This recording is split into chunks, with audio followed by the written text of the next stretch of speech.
Hello friends, welcome है आपका आपके चैनल कोसी की आस में। तो जैसे कि आप लोग को पता है कि आरआरबी एएलपी CBT2 का एग्ज़ाम आज से 12 दिन बाद होने वाला है। ठीक है, तो हमारा पार्ट ए में जो basic science and engineering drawing है जो 50 मार्क्स का आएगा, उसमें आपका एक सब्जेक्ट है इन्वायरमेंट, जो कि आपका काफ़ी इम्पॉर्टेंट सब्जेक्ट है और ये आपको बाकी बच्चों से लीड देगा। क्योंकि देखिए, लीवर पुली, हीट टेम्परेचर, कैनेमेटिक्स वगैरह जो है आपका वर्क पावर एनर्जी सब लोग बनाएंगे। जो बच्चों का गलती होगा, एक तो आपका ड्राइंग इंस्ट्रूमेंट, एक तो आपका इंजीनियरिंग ड्राइंग में गलती होगा, एक आपका इन्वायरमेंट में गलती होगा और एक आपका जो गलती होगा वो हो जाएगा कंप्यूटर में। तो ये जिसका बढ़िया है उसका कोई दिक्कत उसको नहीं है। तो मैं आपको ये जो वीडियो है मैं आपको पर डे क्लास लेके आपका ये कंप्लीट करवा दूंगा। मैं चाहता तो इसको मैराथन से भी करवा सकता था, लेकिन दोस्तों समझिए, इन्वायरमेंट एक अपने आप में एक सब्जेक्ट है। तो देखिए, मैं आपको इन्वायरमेंट में क्या क्या करवाने वाला हूँ। ये आपका इन्वायरमेंट का पूरा सिलेबस है, जैसे environment and introduction, biosphere and biome, ecology and ecosystem, environmental pollution, इसी में आपका water pollution, air pollution, noise pollution आ गया, green house gas, important day कि जैसे इन्वायरमेंट डे कब मनाया जाता है, ठीक है, ये सब वाला आ गया। इंपॉर्टेंट ऑर्गेनाइजेशन, जैसे ग्लोबल वार्मिंग वगैरह हो रहा है तो उसको कौन सा ऑर्गेनाइजेशन कंट्रोल करता है, और कॉन्फ्रेंसेस, ये सारा अगर आप कर लेते हो ना तो आपका 6 से 7 मार्क्स 100% जो भी आपका इन्वायरमेंट में पूछा जाएगा एक एक क्वेश्चन करके आओगे। तो मैं इसको चाहता, जैसे कि आप लोग सारे लोग को तो पता है कि आप लोग का मैराथन क्लासेस चल रहा है जो कि आपको मैम करवा रही हैं, ठीक है, जिसमें आपका लीवर एंड सिंपल मशीन हो चुका है, हीट एंड टेम्परेचर हो चुका है, बेसिक इलेक्ट्रिसिटी हो चुका है, आपका ऑक्यूपेशनल सेफ्टी एंड हेल्थ हो चुका है। अब आपका कंप्यूटर रह रहा था और इन्वायरमेंट रह रहा था। तो मैंने सोचा कि अगर मैं इन्वायरमेंट आपको 2 से 3 घंटे में करवा देता हूं तो वो आपके लिए इनजस्टिस हो जाएगा, ठीक है।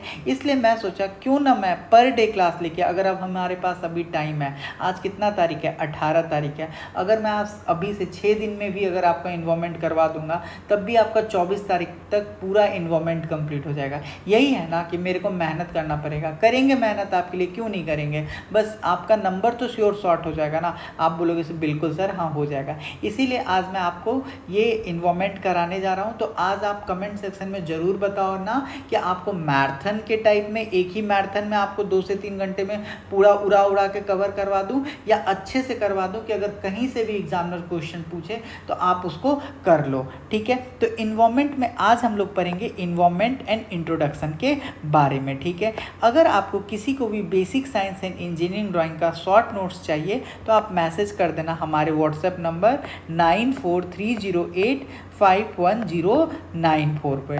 आपको कंप्लीट ये नोट्स मिल जाएगा 139 में, जिसमें आपको ये टोटल जितना भी चैप्टर आप देख रहे हो ना, lever, heat and temperature, basic electricity, general physics, drawing, environment, और आपको 1 शॉर्ट फॉर्मूला रिवीजन भी मिल जाएगा।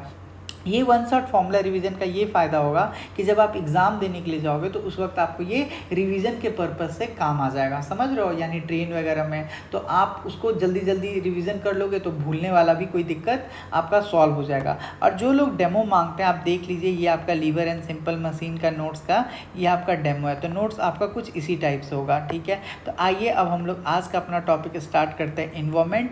जिनके पास नोट्स है आप अपना नोट्स निकाल लीजिए और जो भी मैं बोलता जाऊंगा उस नोट्स में आप लिखते जाइएगा, ठीक है। अगर किसी को बुक का PDF चाहिए तो आप हमारे टेलीग्राम ID कोसी की आस 2024 पे भी जुड़ सकते हो, वहाँ पे आपको सारा बुक फ्री में मिल जाएगा, ठीक है। समझ में आ गया आपको ये बात? आप बोलोगे हाँ सर समझ में आ गया, ठीक है। तो चलिए हम लोग स्टार्ट करते हैं इन्वायरमेंट। और आज आप लोग इस वीडियो के नीचे ज़रूर बताइएगा कि आपको मैराथन में ये पूरा टॉपिक को कंप्लीट करवाना है या 6 दिन में धीरे धीरे मैं आपको हर एक चीज़ को समझाते हुए, क्वेश्चन करवाते हुए मैं आपको करवा दूँ, ठीक है। तो चलिए स्टार्ट करते हैं इन्वायरमेंट। इन्वायरमेंट का मतलब अगर आप हिंदी में देखोगे तो इसका मतलब होता है पर्यावरण, ठीक है।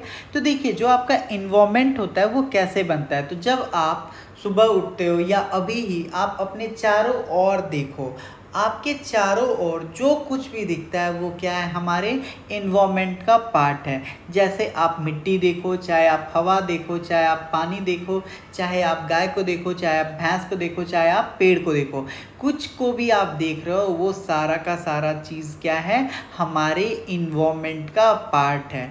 तो हमारा जो इन्वायरमेंट है, इसको बनाने के लिए हम लोग को दो टाइप के कंपोनेंट का ज़रूरी पड़ता है।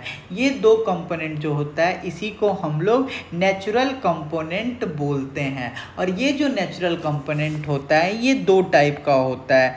एक होता है आपका बायोटिक कंपोनेंट और एक होता है आपका अबायोटिक कंपोनेंट। बायोटिक कंपोनेंट वह होता है जिसके अंदर लाइफ होता है, जिसके अंदर क्या होता है, तो जिसके अंदर जिंदगी होता है। अबायोटिक कंपोनेंट वैसा कंपोनेंट है जिसके अंदर जिंदगी नहीं होता है, जिसके अंदर लाइफ एग्जिस्ट नहीं करता है। समझ में आ गया?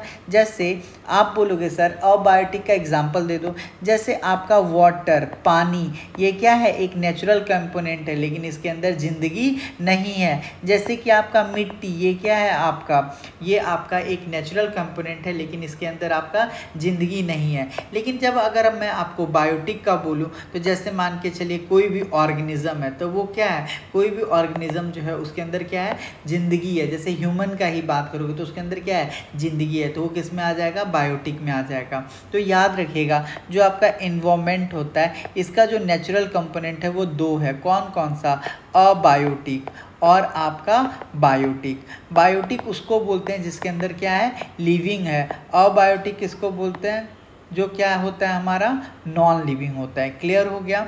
अब देखिए जो हमारा इन्वायरमेंट होता है वो तीन चीज़ से मिलके बना होता है। एक तो आपका हो गया फिजिकल फैक्टर, एक हो गया आपका केमिकल फैक्टर और एक हो गया आपका बायोलॉजिकल फैक्टर। हमारा जो इन्वायरमेंट है वो तीन चीज़ से मिलके बना है। क्या क्या, फिजिकल फैक्टर, केमिकल फैक्टर और बायोलॉजिकल फैक्टर। अगर आप बात कीजिएगा कि सर बताइए फिजिकल फैक्टर से हमारा इन्वायरमेंट कैसे बना है, तो जैसे आपका हवा, जैसे आपका पानी, जैसे आपका न्यूट्रिएंट्स यानी जो आपका विटामिन वगैरह हो गया, ये सब क्या है, तो ये सारा का सारा आपका फिजिकल फैक्टर है। समझ में आ गया?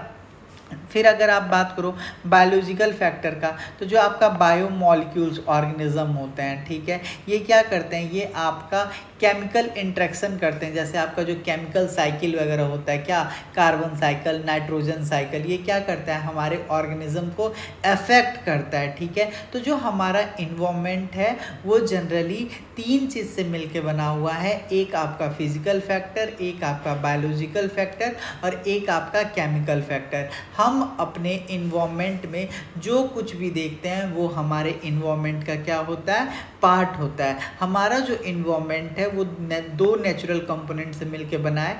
एक हो गया आपका बायोटिक और एक हो गया आपका अबायोटिक। बायोटिक का मतलब हो गया लिविंग यानी उसके अंदर ज़िंदगी है। अबायोटिक का मतलब हो गया कि उसके अंदर ज़िंदगी नहीं है। तो वही कह रहा है जो आपका इन्वायरमेंट होता है वो तीन पैरामीटर से मिलके बना है, फिजिकल, बायोलॉजिकल और आपका केमिकल इंटरेक्शन। क्लियर हो गया? अब देखिए क्या कह रहा है, कह रहा है all organism are dependent on the environment to carry out their natural life process to meet their physical requirement. ठीक है, देखिए जितने भी ऑर्गेनिज्म हमारे इन्वायरमेंट में रहते हैं वो क्या होते हैं, वो कहीं ना कहीं हमारे इन्वायरमेंट पे डिपेंडेंट होते हैं। क्यों डिपेंडेंट होते हैं? क्योंकि उनको इन्वायरमेंट से क्या मिलता है, भोजन मिलता है। उनको इन्वायरमेंट से क्या मिलता है, उनको इन्वायरमेंट से एनर्जी मिलता है। उनको इन्वायरमेंट से क्या मिलता है, वाटर मिलता है। उनको इन्वायरमेंट से क्या मिलता है, ऑक्सीजन मिलता है। उनको इन्वायरमेंट से क्या मिलता है, शेल्टर मिलता है, ETC। तो जो भी ऑर्गेनिज्म होते हैं वो इन्वायरमेंट पे क्या होते हैं, डिपेंडेंट होते हैं, ताकि उनको क्या हो, उनका जो लाइफ हो वो ईजिली चले।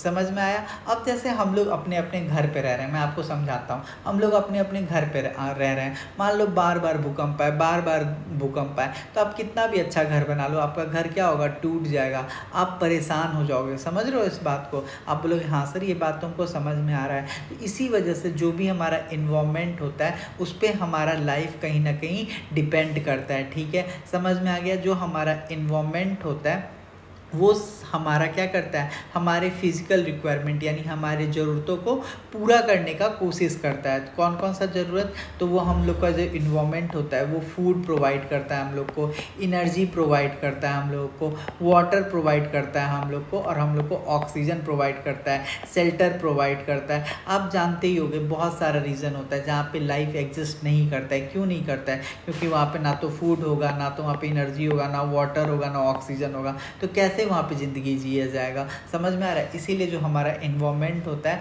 वो हमारे लिविंग बींग्स के लिए क्या होता है, एक तरह का वरदान होता है। तो इतना ही अभी हमने पढ़ा कि जो हमारा एनवायरनमेंट होता है उसमें दो कंपोनेंट होते हैं, एक आपका बायोटिक और एक हो गया आपका अबायोटिक। बायोटिक कंपोनेंट वह होता है जो क्या होता है, लिविंग होता है। अबायोटिक कंपोनेंट वह होता है जो आपका क्या होता है, नॉन लिविंग होता है। और ये दोनों एक दूसरे पे क्या करते हैं, डिपेंड करते हैं, एक दूसरे पे लिंकअप करते हैं। ठीक है, अगर मैं बात करूँ कि जो हमारा एनवायरनमेंट होता है वो कैसे बना है, तो जो हमारा एनवायरनमेंट है वो 3 पैरामीटर से बना है। एक आपका फिजिकल फैक्टर, दूसरा बायोलॉजिकल फैक्टर और तीसरा आपका केमिकल इंटरेक्शन। समझ में आ गया? जो आपका फिजिकल फैक्टर होता है इसमें आपका न्यूट्रिएंट्स, वाटर, एयर ये सब आता है। जो आपका बायोलॉजिकल फैक्टर होता है इसमें आपका बायोमोलिक्यूल ऑर्गेनिज्म आता है। ठीक है, कह रहा है all organism are depend on the environment to carry out their natural life process. जितने भी ऑर्गेनिज्म होते हैं वो इन्वायरमेंट पे डिपेंडेंट होते हैं ताकि वो अपने ज़िंदगी का क्या कर सकें, निर्वहन कर सकें और अपने ज़रूरतों को पूरा कर सकें।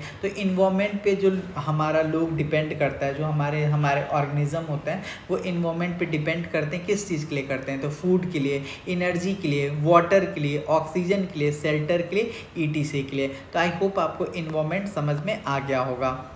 अब हम लोग पढ़ते हैं इकोलॉजी। देखिए दोस्तों, जो आपका इकोलॉजी है वो ग्रीक शब्द से, इकोलॉजी शब्द जो है वो ग्रीक वर्ड, इकोलॉजी शब्द जो है वो ग्रीक के 2 शब्द से मिलके बना हुआ है। जो हमारा इकोलॉजी है वो ग्रीक के 2 शब्द से मिलके बना हुआ है।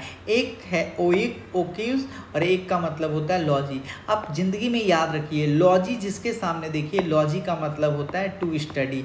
लॉजी का मतलब क्या होता है, टू स्टडी। जैसे होता है ना, आपको मैंने बायो पढ़ाया था तो उसमें पढ़ाया था ना साइटोलॉजी।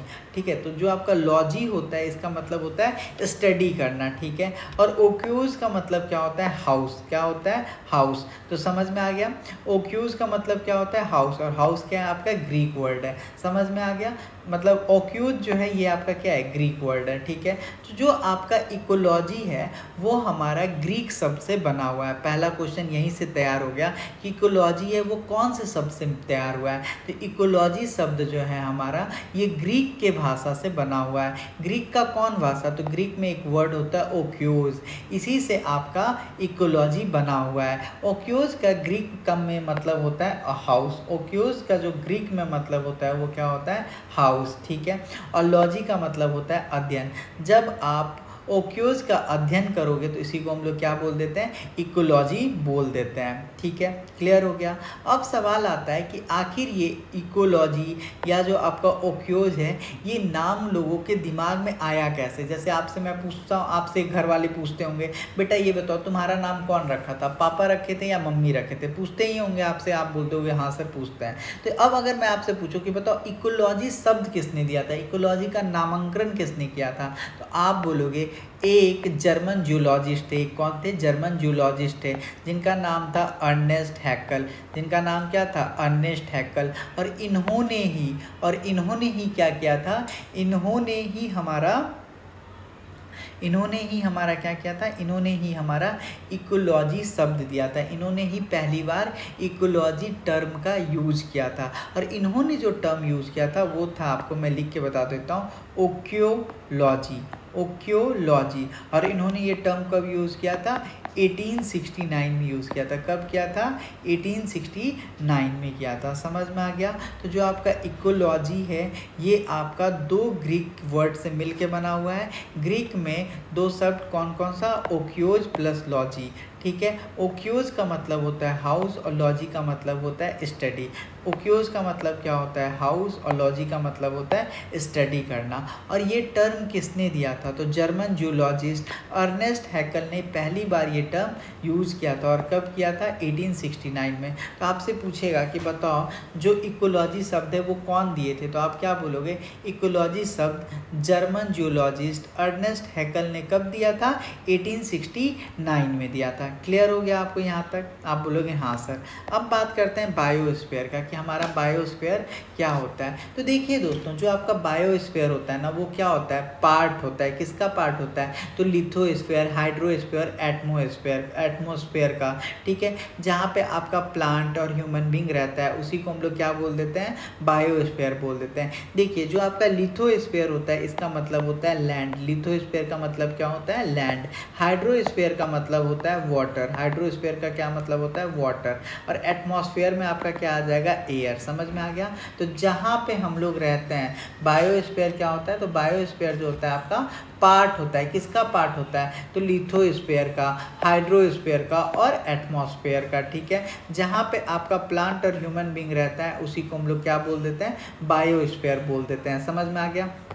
तो ये देखिए आपका डायग्राम है, जैसे आपका क्या है, ये लिथोस्फीयर। तो मैंने आपको बताया था ना, जो आपका अर्थ होता है ये लिथोस्फीयर होता है। जो आपका हाइड्रोस्फीयर होता है ये आपका पानी होता है। और ये आपका क्या है, एटमॉस्फेयर है, यानी हवा है। तो हम जहाँ पर रह रहे, देख रहे हैं आप, एक चीज़ ये देख रहे हैं कि हमारे में हाइड्रोस्फीयर का भी कुछ पार्ट आ रहा है, लिथोस्फीयर का भी कुछ पार्ट आ रहा है, और आपका एटमॉस्फेयर का भी पार्ट आ रहा है। यानी जो आपका बायोस्फीयर है ये क्या है, आपका कॉमन है। क्लियर हो गया। तो जो आपका बायोस्फीयर होता है वो आपका हाइड्रोस्फीयर, लिथोस्फीयर, एटमॉस्फेयर से मिलके बना हुआ होता है। जहाँ पे आपका लिथोस्फीयर का मतलब होता है लैंड, हाइड्रोस्फीयर का मतलब होता है वाटर, और आपका एटमॉस्फेयर का मतलब हो जाता है एयर। क्लियर हो गया। आप बोलोगे हाँ सर क्लियर हो गया। देखिए दोस्तों, जो आपका बायोस्फीयर होता है ये दो चीज़ से मिलके बना होता है। जो आपका बायोस्फीयर होता है ये आपका दो चीज़ से मिलके बना होता है, बायोटिक कंपोनेंट और आपका एबायोटिक कंपोनेंट। जो आपका बायोस्फीयर होता है वो दो चीज़ से मिलके बना हुआ होता है। एक हो जाता है आपका बायोटिक कंपोनेंट और एक हो जाता है आपका अबायोटिक कंपोनेंट, ठीक है। क्लियर हो गया। तो देखिए जो आपका बायोटिक कंपोनेंट होता है, जो आपका बायोटिक कंपोनेंट होता है बायोस्फीयर में, वो कौन सा हो जाता है, तो वो आपका लिविंग ऑर्गेनिज्म हो जाता है। तो जो भी लिविंग ऑर्गेनिज्म है वो क्या है, आपका बायोटिक कंपोनेंट है, वो क्या है, आपका बायोटिक कंपोनेंट है। और वैसा ऑर्गेनिज्म जो क्या है, नॉन लिविंग है, जो क्या है आपका नॉन लिविंग है, उसी को हम लोग क्या बोल देते हैं, अबायोटिक कंपोनेंट। तो जो आपका एनर्जी हो गया, फिजिकल इन्वायरमेंट हो गया, ये सारा किस में आ जाता है, अबायोटिक कंपोनेंट में आ जाता है। अब सवाल आता है कि क्या बायोस्फीयर जो है हमारी पृथ्वी पे हर जगह अवेलेबल है, तो आप बोलोगे नहीं सर, जो आपका बायोस्फीयर है वो हमारी पृथ्वी पे हर जगह अवेलेबल नहीं है। तो कहाँ अवेलेबल नहीं है, तो हमारी पृथ्वी पे जो हमारा नॉर्थ पोल और साउथ पोल है वहाँ पे आपका बायोस्फीयर एग्जिस्ट नहीं करता है, ठीक है। जो आपका बायोस्फीयर होता है ये हाईएस्ट माउंटेन पे भी एग्जिस्ट नहीं करता है, ऊंचे पहाड़ों पे एग्जिस्ट नहीं करता है। जो आपका बायोस्फीयर होता है ये क्या होता है, डीपेस्ट ओशियन, जो आपका समुद्र है उसके डीपेस्ट में अगर आप चले जाइएगा तो वहाँ भी आपका बायोस्फीयर एग्जिस्ट नहीं करता है। क्लियर हो गया ये बात, आप बोलोगे हाँ सर ये क्लियर हो गया। तो इतना अब आप लोग रिवीजन कीजिए, अपना अपना नोट्स निकाल के, जो आपको नोट्स प्रिंट आउट करवा के लाए हो, ठीक है। फिर तो अब समझते हैं हैबिटेट क्या होता है। तो देखिए जब भी आपको एग्जामिनर पूछे कि हैबिटेट क्या होता है, तो हैबिटेट का मतलब होता है, पता है क्या, हैबिटेट का मतलब होता है एड्रेस। हैबिटेट का मतलब होता है एड्रेस। कोई भी ऑर्गेनिज्म कहाँ रह रहा है उसका एड्रेस ही कहलाता है हैबिटेट। जैसे कि ये देखिए, ये हो गया आपका हैबिटेट 1, ये क्या हो गया, ये हो गया आपका हैबिटेट 1, ठीक है। ये हो गया आपका हैबिटेट 2, ये हो गया आपका हैबिटेट 3, ये हो गया आपका हैबिटेट 4, ये हो गया आपका हैबिटेट 5। अभी मैं आपको समझाता हूँ। ये हो गया आपका हैबिटेट 6, ये हो गया आपका हैबिटेट 7, ये हो गया आपका हैबिटेट 8, ये हो गया आपका हैबिटेट 9 और ये हो गया आपका हैबिटेट 10। इससे आपको ये समझ में आना चाहिए, देखिए ये वाला जो हैबिटेट है ये देख रहे हैं, ये वाला कैसा है, तो ये बर्फ का इलाका है। तो इधर कौन रह रहा है, इधर आपको पोलर बेयर रह रहा है, इधर आपको पेंगुइन रह रहा है। तो ये जो इलाका है, ये जो एड्रेस है, हम समझ जाएंगे कि इस हैबिटेट में इधर बर्फ का इलाका है, इसलिए इधर क्या मिलेगा, तो इधर हमको केवल और केवल पोलर बियर मिलेगा, इधर हमको पेंगुइन मिलेगा। समझ में आ रहा है। तो बर्फ वाला इलाका का हैबिटेट होने की वजह से यहाँ पे क्या क्या मिल रहा है, पोलर बियर मिल रहा है, यहाँ पे हमको क्या मिल रहा है, पेंगुइन मिल रहा है। तो हैबिटेट का मतलब क्या हो गया, एड्रेस मिल गया। अब ये देखो ये रेगिस्तान वाला इलाका है, ये कौन सा इलाका है, ये आपका रेगिस्तान वाला इलाका है। तो रेगिस्तान वाले इलाका में आपको देख रहे हो क्या मिल रहा है, ऊंट मिल रहा है, आपको यहाँ पे कैक्टस मिल रहा है। तो इसका सीधा सा मतलब, इस डायग्राम का मतलब यही है कि जो एनिमल होते हैं या जो भी ऑर्गेनिज्म होते हैं वो डिफरेंट हैबिटेट में रहते हैं, जैसा उनको कंडीशन पसंद आता है। समझ में आ रहा है बात को? आप बोलोगे हाँ सर। जैसे कि मान के चलो अब शेर है, शेर को आप घर में ला कर रखोगे तो वो घर में तो रहना नहीं चाहेगा, वो जंगल में जाके रहना चाहेगा। जैसे मछली है, वो पानी में जाके रहना पसंद करेगा। समझ में आ रहा है? मछली को आप ज़मीन पे रखोगे तो थोड़ी पसंद आएगा, नहीं आएगा। जैसे ऊँट है तो ऊँट को रेगिस्तान में रहना पसंद होगा। समझ रहे हो? जैसे पोलर बियर है, पोलर बियर को अब मान लो आप बोलोगे अरे यार नहीं, मैं तो RRB बिलासपुर में जॉब करता हूँ, पोलर बियर तुम मुझे बहुत पसंद हो, तुम मेरे साथ चलो। ऐसा करेगा क्या पोलर बियर? आप बोलोगे नहीं करेगा, पोलर बियर थोड़ी आपके साथ आएगा। पोलर बियर के साथ अगर आपको रहना है तो आपको किधर जाना होगा, आपको माउंटेन रीजन में जाना होगा। तो हैबिटेट का मतलब हो गया जो भी ऑर्गेनिज्म है उनका रहने का घर, उनका रहने का घर को ही हम लोग क्या बोलते हैं, हैबिटेट बोलते हैं। अब देखो जो आपका हैबिटेट होता है ना, जैसे अब मान के चलो ये वाला हैबिटेट है, कौन सा हैबिटेट है आपका, ये बर्फ वाला मान लो, पहाड़ वाला हैबिटेट है, और ये आपका डेजर्ट वाला हैबिटेट है। ये दोनों एक दूसरे से लिंकअप होंगे। आपसे एग्जामिनर क्वेश्चन पूछता है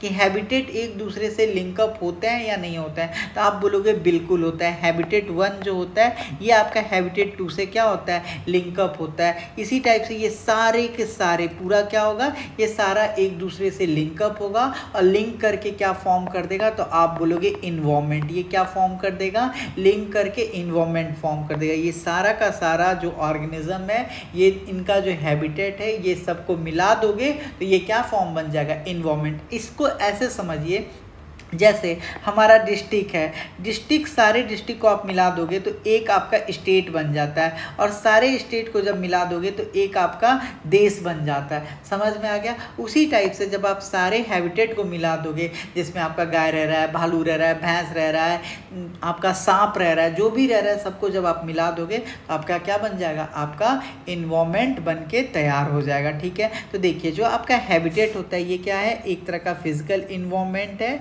जिसमें क्या होता है, आपके जो ऑर्गेनिज्म हैं वो रहते हैं, और ये उन ऑर्गेनिज्म के रहने का एड्रेस है। जैसे आपसे कोई भी पूछेगा बताओ भालू का, पोलर बियर कहाँ मिलेगा, तो आप डायरेक्ट बोल दोगे पहाड़ में मिलेगा। आपसे पूछ देगा बताओ कैमल कहाँ मिलेगा, तो आप तुरंत बोल दोगे रेगिस्तान में मिलेगा। तो इसका मतलब क्या हो गया कि जो आपका हैबिटेट है वो क्या है, आपका एड्रेस है किसी भी ऑर्गेनिज्म का। समझ में आ गया? अब कहता है ए सिंगल हैबिटेट में be common for more than one organism. जैसे कि ये आपका एक सिंगल हैबिटेट है, तो यहाँ पे ऐसा थोड़ी है दोस्तों कि केवल यहाँ पे ऊंट रहेगा, यहाँ पे दूसरा, यहाँ पे देखो कैक्टस भी हो रहा है। तो ऐसा जरूरी नहीं है कि कोई अगर एक हैबिटेट है वहाँ पे केवल और केवल एक ही ऑर्गेनिज्म रहेगा। जैसे आपका घर होता है, आपका पर्सनल घर है, तो ऐसा थोड़ी है केवल आप रह रहे हो, वहाँ पे आपके मम्मी भी रहते हैं, आपके पापा भी रहते हैं, आपके बहन भी रहते हैं, सबको ही रहता है। उसी टाइप से जैसे जहाँ पे ऊँट रह रहा है, ऐसा कोई ज़रूरी नहीं है कि उस हैबिटेट में केवल और केवल ऊँट ही रहेगा, बाकी जानवर भी रहेंगे। समझ में आ गया? तो वही कह रहा है हैबिटेट में कोई और जानवर रह सकता है उस कम्युनिटी का, आप बोलोगे बिल्कुल भी रह सकता है। ठीक है, अब सवाल आता है कि many habitat makeup the environment. मैंने जैसे आपको बताया ये सारा का सारा हैबिटेट मिलके क्या बना देंगे, इन्वायरमेंट बना देंगे। ठीक है, अब बात करते हैं कि जो आपका हैबिटेट होता है और इन्वायरमेंट होता है इसके बीच का अंतर क्या होता है। तो देखिए जो आपका हैबिटेट होता है, कहता है habitat always has life in it. जो आपका हैबिटेट होता है उसके अंदर हमेशा जिंदगी होता है। आप खुद सोचो अगर कोई घर है उसके अंदर कोई रह ही नहीं रहा है तो वो घर कैसा। तो वही बात है यहाँ पे, अगर आपका कोई जानवर ही नहीं रहेगा तो हैबिटेट ही नहीं कहलाएगा। तो इसीलिए आप हमेशा ध्यान रखिएगा। आपसे एग्जामिनर पूछा था ALP पिछली बार, ALP के क्वेश्चन में, कि जो आपका हैबिटेट होता है उसमें लाइफ होता है या नहीं होता है। हैबिटेट तभी तक होगा जब उसके अंदर आपका लाइफ होगा, और अगर आपका हैबिटेट है तो आपका क्या होगा, इन्वायरमेंट होगा। तो हम हैबिटेट को इन्वायरमेंट कह सकते हैं। जब आपका ग्रुप ऑफ हैबिटेट मिल मिल जाता है तो आपका इन्वायरमेंट बन जाता है, और हैबिटेट के अंदर ही क्या होता है, आपका ज़िंदगी होता है। अब बात करते हैं इन्वायरमेंट के बारे में। जो आपका इन्वायरमेंट होता है उसके अंदर कोई ज़रूरी नहीं है कि उसके अंदर ज़िंदगी होगा ही होगा। अभी मैंने आपको बताया था यहाँ पे कि देखिए जो जहाँ पे बायोस्फीयर एब्सेंट होता है वहाँ पे क्या होता है, वहाँ पे आपका लाइफ नहीं होता है। जैसे कि जो आपका नॉर्थ पोल होता है N90 डिग्री, ठीक है, साउथ पोल जो होता है S90 डिग्री, यहाँ पे क्या होता है, आपका बायोस्फीयर एब्सेंट होता है। बायोस्फीयर अगर आपका एब्सेंट है तो वहाँ पे क्या होगा, लाइफ भी नहीं होगा, लेकिन वहाँ पे इन्वायरमेंट तो है। आप बोलोगे हाँ सर, तो वही कह रहा है कि जो इन्वायरमेंट होता है उसके अंदर कोई ज़रूरी नहीं है कि उसके अंदर आपका लाइफ हो ही। इसी वजह से हम लोग इन्वायरमेंट को हैबिटेट से संबंध नहीं रखते हैं। अगर इन्वायरमेंट कहीं पे तो वहाँ पे ज़िंदगी हो, वहाँ पे कोई पशु पक्षी रह रहा हो, उसका घर हो, ऐसा कोई ज़रूरी नहीं है। जैसे कि यहाँ पे हमने बताया था कि जहाँ पे बायोस्फीयर एब्सेंट होता है वहाँ पे आपका ज़िंदगी नहीं होता है। तो बायोस्फीयर एब्सेंट कहाँ कहाँ था, तो जो आपका नॉर्थ पोल साउथ पोल है वहाँ पे आपका बायोस्फीयर नहीं है। जो आपका हाईएस्ट माउंटेन होता है वहाँ पे भी बायोस्फीयर नहीं होता है। जो आपका डीपेस्ट ओशियन होता है वहाँ पे भी आपका बायोस्फीयर नहीं होता है। बायोस्फीयर क्या था, तो बायोस्फीयर जो था आपका एक ऐसा था, आपका एक ऐसा कंपोनेंट था जहाँ पे आपका क्या था, जहाँ पे आपका लिथोस्फीयर, हाइड्रोस्फीयर और एटमॉस्फेयर सब कुछ था, और वहाँ पे आपके प्लांट और एनिमल रह रहे थे, उसी को हम लोग बायोस्फीयर बोल रहे थे। देखिए यही क्या है, आपका बायोस्फीयर है। इसमें आपका हाइड्रोस्फीयर जो होता है पानी को रिप्रेजेंट करता है, एटमॉस्फेयर एयर को, और लिथोस्फीयर जो होता है आपके अर्थ को रिप्रेजेंट करता है। ठीक है, तो आई होप आपको यहाँ तक ये चीज़ समझ में आया होगा। तो कल से हम लोग इकोसिस्टम का स्टार्ट करेंगे। अगर आपको ये सेशन पसंद आया होगा तो ही हम लोग बहुत प्यार से धीरे धीरे करेंगे। मैं आपको मैराथन से भी करवा देता, लेकिन मैराथन से उतना चीज़ें साफ नहीं हो पाता। कम पढ़ो लेकिन बहुत अच्छा पढ़ो, समझ रहे हो। तो आप इस नोट्स को प्रिंट आउट निकलवा लेना ताकि आपको बहुत ज़्यादा फ़ायदा हो। और अगर आपको ये सेशन कंटिन्यू चाहिए तो कल के कमेंट के बाद ही मैं डिसाइड करूँगा कि ये जो आपका पूरा टॉपिक है, ये पूरा इन्वायरमेंट का, ये एक्चुअल में टॉपिक है जो आपको कोई नहीं करवाया, लेकिन मैं आपको करवाऊँगा क्योंकि ये बहुत ही मेहनत का काम है। समझ में आ रहा है, तो मैं आपको ये करवाने वाला हूँ। अगर आप ये कर लेते हो तो आप बाकी बच्चों से बहुत आगे चले जाओगे, क्योंकि देखिए मैथ सब बनाएगा, रीजनिंग भी सब बनाएगा, लीवर पुली उली सब लोग बनाएंगे। जो नंबर बच्चों का कटेगा वो आपका इन्वायरमेंट में कटेगा और कंप्यूटर में कटेगा। तो इसीलिए मैं सोचा हूँ कि मैं अपने जो भी हमारे भाई बहन हैं उनको आगे बढ़ाने के लिए, उनको बाकी बच्चों से एस दिलाने के लिए मैं आपको इन्वायरमेंट एक सीक्वेंस में पढ़ा दूंगा ताकि आपको कोई तरह का दिक्कत ना हो। देख रहे हो, इंपॉर्टेंट डे, ऑर्गेनाइजेशन, कॉन्फ्रेंस वगैरह सब कुछ पढ़ाऊंगा। तो आप कल कमेंट में बताना जब आप ये वीडियो देख लोगे तो कि आपको ये सेशन चाहिए या नहीं चाहिए, या मैं एक ही क्लास में उड़ा के 2 घंटे में आपका इन्वायरमेंट ख़त्म कर दूँ। जो भी आपको लगेगा आप कमेंट करके बताना, उसी अकॉर्डिंग हम लोग चलेंगे। ठीक है।